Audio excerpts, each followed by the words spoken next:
Welcome to the Church Solutions Podcast, brought to you by JSL Solutions. The Church Solutions Podcast is designed to help equip you and your church in the use of technology and other tools and services. And now, here are your hosts, Steve Lacy and Phil Thompson.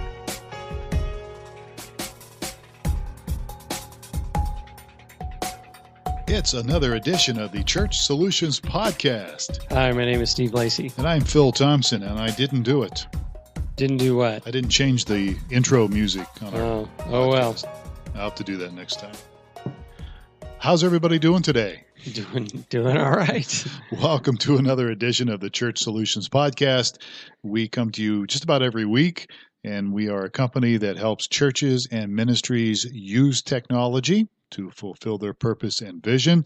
We will tell you a little bit about our company at the end of this podcast, although we will probably mention it because some of the things we're going to talk about today actually do involve our company. Some of these products that we're going to talk about, we have something to offer. Yeah. So what's on the list for today, or what are we talking about today? We're going to talk about important technologies for every church. 9 important technologies. Nine at this point, maybe some more by the time we're done, but at least nine important technologies that every church, and this is kind of designed with a twofold purpose, this podcast. One is if you are maybe thinking about starting another church or starting a church maybe for the first time, or maybe restarting something, which I have done over the years, or if you're even an established church, as we go through this list, you might want to review what you're using. Maybe you need to add something to what you're doing. Maybe you need to rethink what you're using and change products. Not that we're going to push our own products here. We would never do that. No. Well, we might.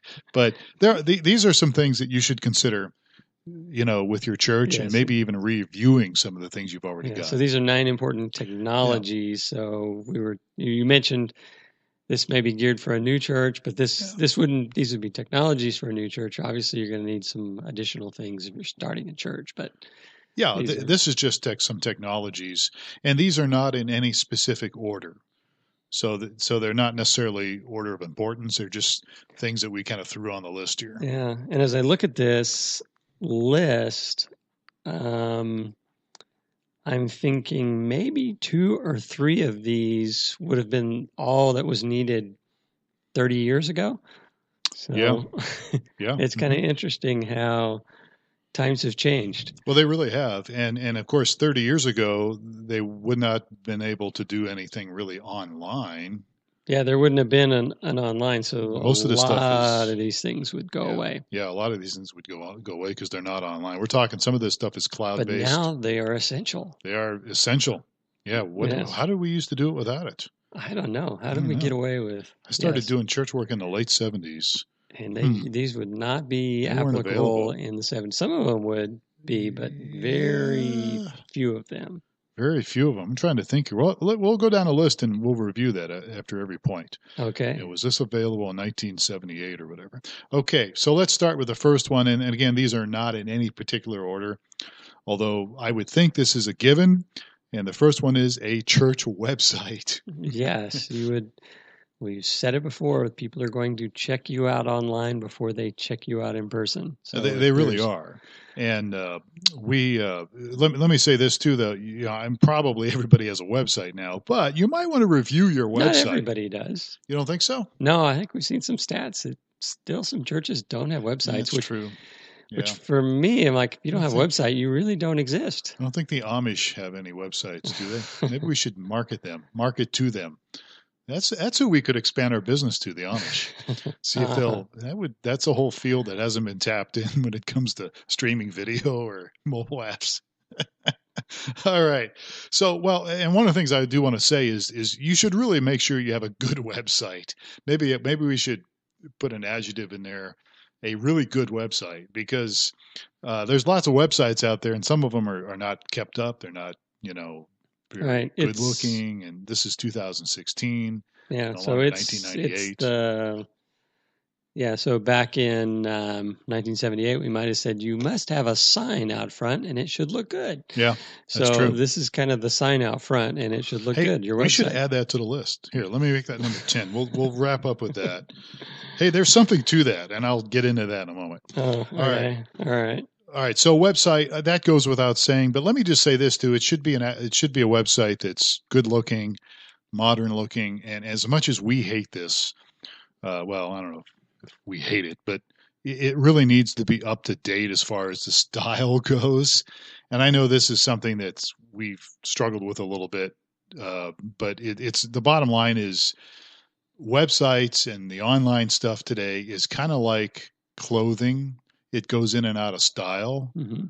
The templates go in and out of style. So you really ought to consider what your church website looks like right now. Is it in style? And you might say, who cares? Mm-hmm. Well, unfortunately, lots of people do, and that don't go to your church that might be considering a church. Yeah. If your church website looks like it's from 1998, you probably need to freshen it up some. Yeah, this is kind of a double-edged coin. Actually, I think I mentioned it to you before. There was I've been taking my cars out to the drag races, Yeah. and they completely redid their website. Their old website was, you could tell it was from another era, Right. but it was a lot more informative than their current website. Oh, really? Yeah, which is kind of interesting. It looks much better now, but if you wanted to know what was going on, you'd want to go back to the old website. But, Interesting. Yeah. That's an interesting dichotomy. All right, so let's move on here. As we continue, some important technologies for every church. The second one is church communications. So way back in 1978, actually, I think I started in 77. But you know, our church communication was something we printed out on the printer, maybe the copy machine, and we put a stamp on it and dropped it in the mail. Put it in the mail, people. But now, really, it's or it was probably available then. You would get on the phone and talk to people. Yeah, you could do that too. Right. Yeah. But what I'm talking about here mainly is stuff like newsletters, and you really should consider some email programs, I guess. What do we call Constant Contact? That's an email program, right? Yeah. Is that what you call it technically? So we're talking things like Constant Contact. We like MailChimp. Yes. There's vertical response is another one, which I know nothing about. But these are things that we're talking about as far as church newsletter tools that you might want to consider. They have some great analytics, so you can find out who's actually opening them. Well, you might not know specifically who's opening them, but you know how many people are opening your newsletter, how many people are clicking on links, those kind of things. You know, they can easily subscribe or unsubscribe. So that's the advantage to church communications when it comes to these kind of electronic newsletters like MailChimp and Constant Contact. And then something you threw in here too, which I wasn't really thinking about, was the automatic phone calling system. Yeah, and I guess now that a lot of people get away from the phone, and the phone ringing at your home is often associated with solicitors calling you, but it's the technology's still there, and there's phone calling systems out there where you can call everybody. Well, and then the politics. We just had the primaries here in Arizona. Yeah, and it's still going on all over the country. These political parties and candidates are using these kind of calling systems to encourage you to get out and vote for them. And one of those is Home Tree, I think. That's a calling system. Yes.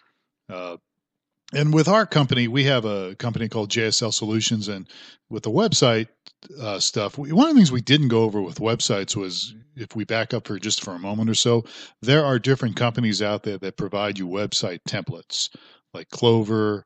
What's the other one? Bride Element or something. Is that what it's called? Bride Element, Alexio.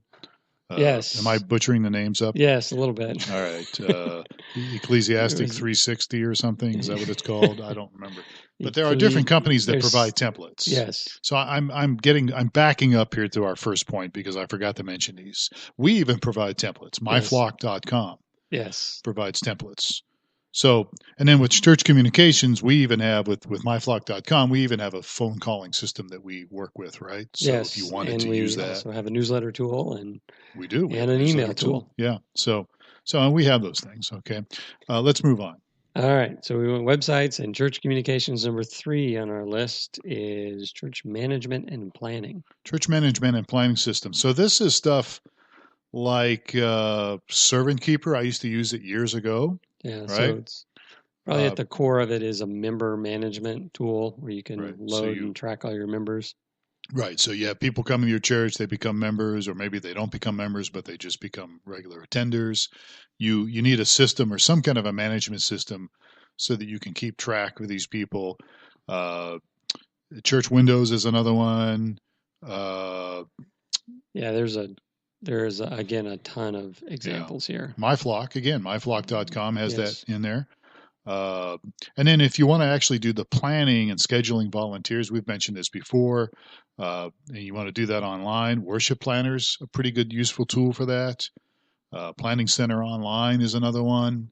There are different tools. So what I'm getting at here with this is when we talk about 9 important technologies for every church, if you really want to grow your church and have volunteers involved and take the load off, if you can find some kind of software that can help with scheduling and planning and management, that will help you in the long run. Yeah. And it's amazing. Sometimes I talk with churches and they'll say, well, we don't have a church management system. And it just amazes me. I guess, Joe keeps an Excel spreadsheet that he emails around and has everybody. I'm like, wow, how do you get away with that? But yes, so these would be some recommendations from us on some critical tools you would want to have. Tools you could use, to do that. And again, back in 1978, we didn't use any of these things.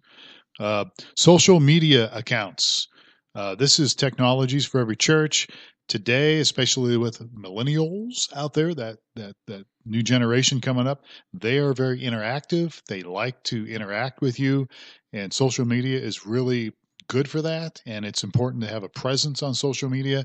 Now, there's lots of different ones out there. We can just go down the line with, Facebook, Google Plus, I guess. You got LinkedIn, Twitter. You got Twitter. You got just a bunch of those after that.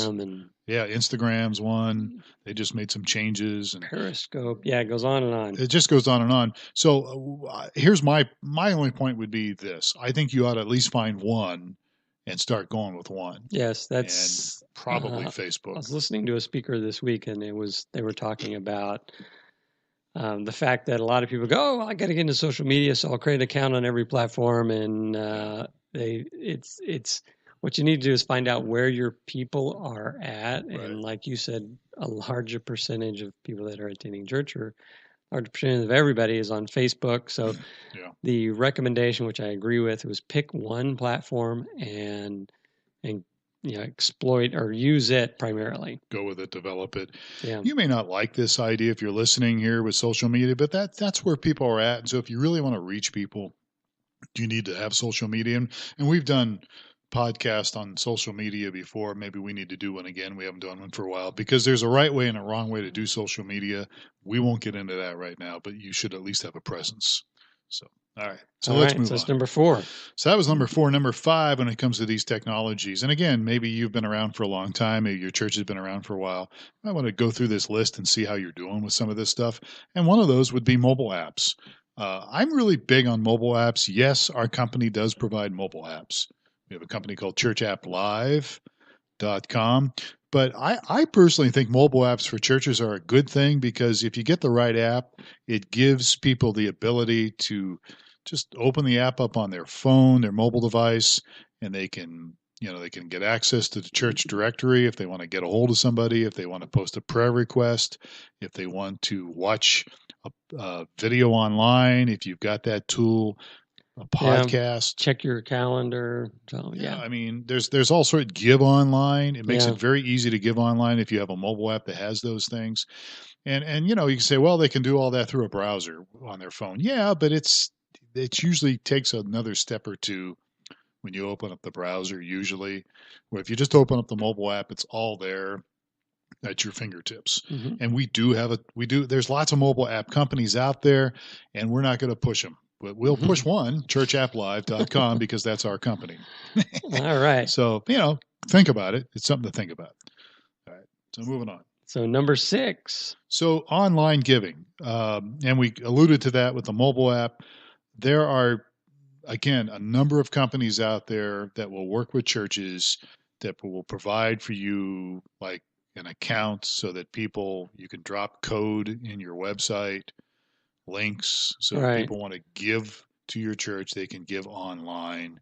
Yeah. And there's, I think, a lot of times some confusion around what this is all about. A lot of people say, well, do you do online giving? And there's, let's see how to put this. There are payment processors out there that manage your online giving. So they'll typically charge you a fee and allow people to give with either a debit or a credit card. And they will handle the back-end bank transaction. Right. And they take a piece of the pie. Yes, and they take a piece of the pie. What, 2%, 3% maybe? I don't know. Yes, probably more close to 3% would be. I think you should have something. My church uses PayPal. There's other companies out there. But here's why I think you should, because, again, we're talking a different generation here, and there are many people that show up to church and they don't have cash on them, or they have very little cash, or they don't usually have checkbooks anymore. And so, and plus there are people that for whatever reason don't come to church every week, but they still have an opportunity to give online. Mm-hmm. And that's my church. When we started to do this, our giving went up. We have people that give online all the time now. Yeah. And you can say, well, we don't want to do that. It's, but the truth is you'll come out ahead in the long run, even if these companies take a tiny piece of the pie. Right. Yeah. The more convenient you make it for people to give, and then the more people are going to be able to give. So. Right.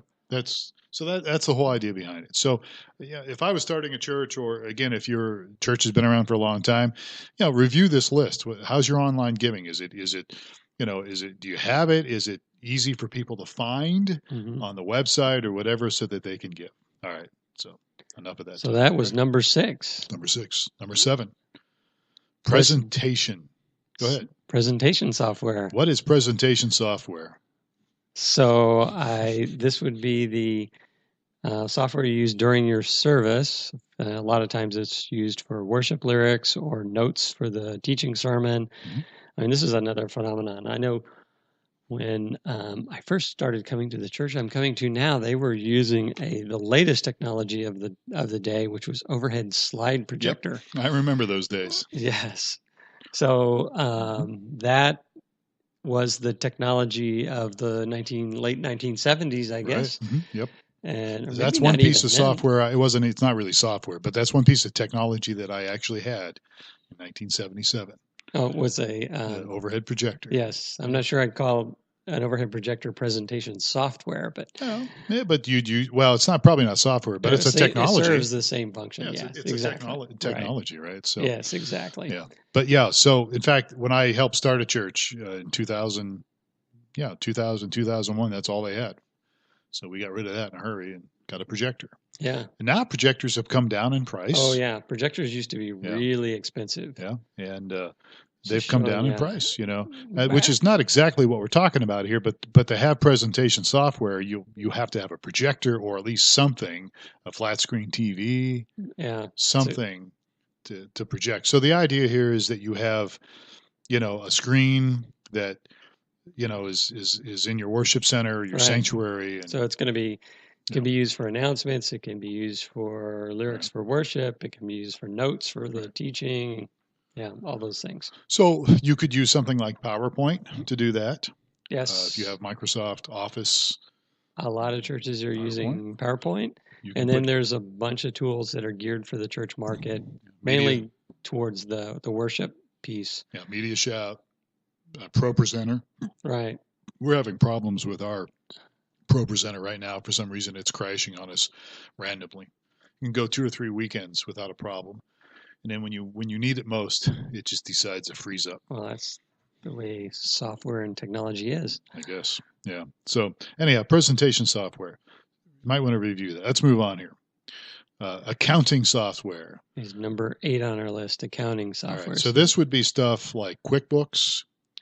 Yes. So there's a lot of times the church management piece is going to handle the contribution tracking, but where you get into the accounting software is really the outflow of where you're spending your money and being able to run a profit and loss statement or a balance sheet to show where you're at. Yeah. That's where you're going to want to get into some accounting software.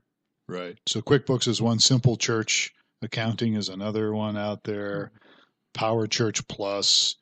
A lot of the church management tools do offer accounting pieces with that they have developed with their proprietary to them, but a lot of them point to QuickBooks or one of the other just generally acceptable accounting software tools out there. Another company out there, one of your favorites, ACS Church.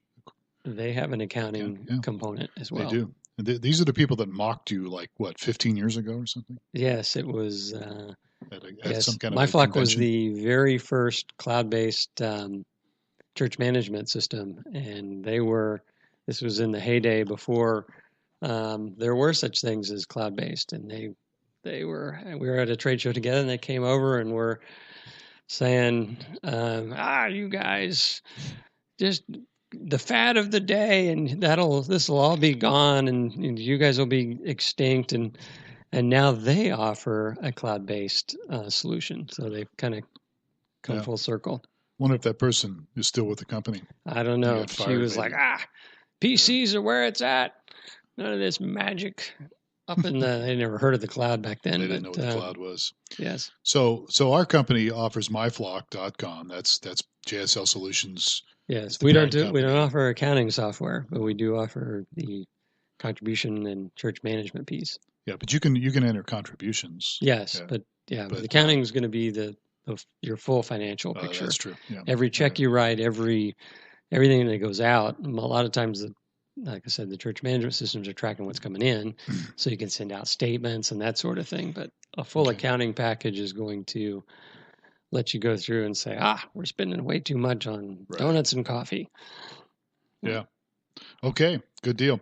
So number 9, and we have 10 now because I've added one to the list. The sign one. But let's get to number 10. So the other technology we think you should consider having would be podcast/video. Yes. So take your choice or both. Yeah. So podcast is obviously predominantly the audio podcast, and there are video podcasts, but they really haven't caught on like the audio podcast has. Right. But in the video side of that would be, I would assume we're referring to having your services on demand in an area where you can streaming video or live streaming. Yeah, or live streaming video. Yeah. And again, this is good because it presents either the audio or the video. It presents people an opportunity to hear your pastor or key pastors at your church. They get to hear them, and they can number one, it's good for visitors, for people that are new or considering coming to your church. They get a feel for the style of the speaker, and if you do video, maybe even the whole thing with the music and just the whole church culture. Right. It gives them an opportunity, creates windows for people to look in without actually having to go, and then they can watch a few times and decide if they want to come. And then the other thing too would be it connects people who are even regular attenders as well. Yeah, so they may want to re-listen to the sermon as they're on their commute to work every week, or if they missed it. Yeah, or they missed it, either one. Yeah. So that's or if they're shut-ins or whatever.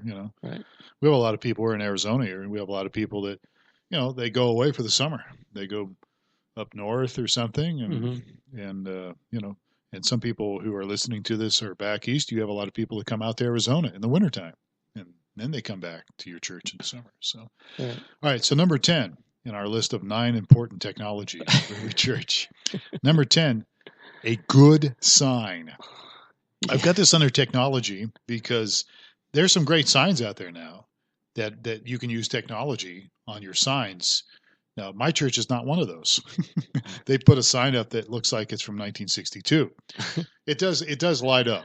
I'll give them that. Okay, I'm sure. So, what technology in a sign are you referring to? Oh, I think Vegas? You can make what's that? Like a Vegas sign? Well, you can these digital signs now. You can change them. You can program them. That's true. You can I program. think there's another thing to consider with all the sign thing is your local city ordinances. Yeah, exactly. And that's part of the problem we ran into at my church is that we can only have our sign up so high, supposedly, and so nobody can see it. But it does light up at night. Right. If you look hard enough, you'll see it. But and I wonder if there's laws or ordinances regarding video-based signage or not. I don't know. But I bring this up because good signage, whether you're a business or a church, good signage actually means a lot. It spells a lot to people that are driving by. If you've got a crappy sign, excuse the French, but if you've got a sign that's not very good, it makes people think, well, that church must not, or that business. Let's just change it for a moment and say, hey, you got a business. Right.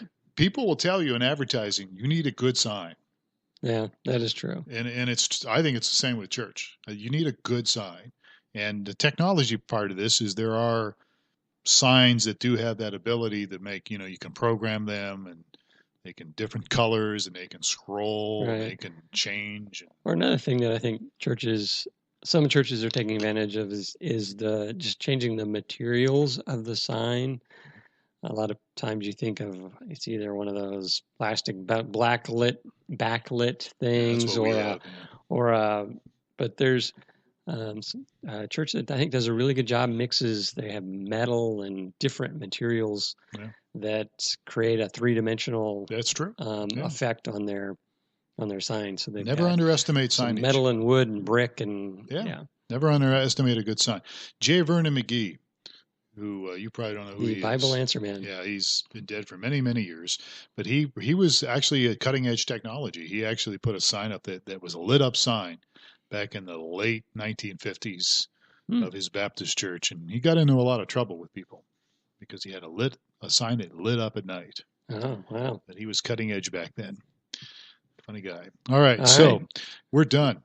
And just in the nick of time, we're a company called JSL Solutions. And what do we have, Steve? We have a few products. Some of them we've talked about. We provide live streaming and on-demand streaming through StreamingChurch.tv.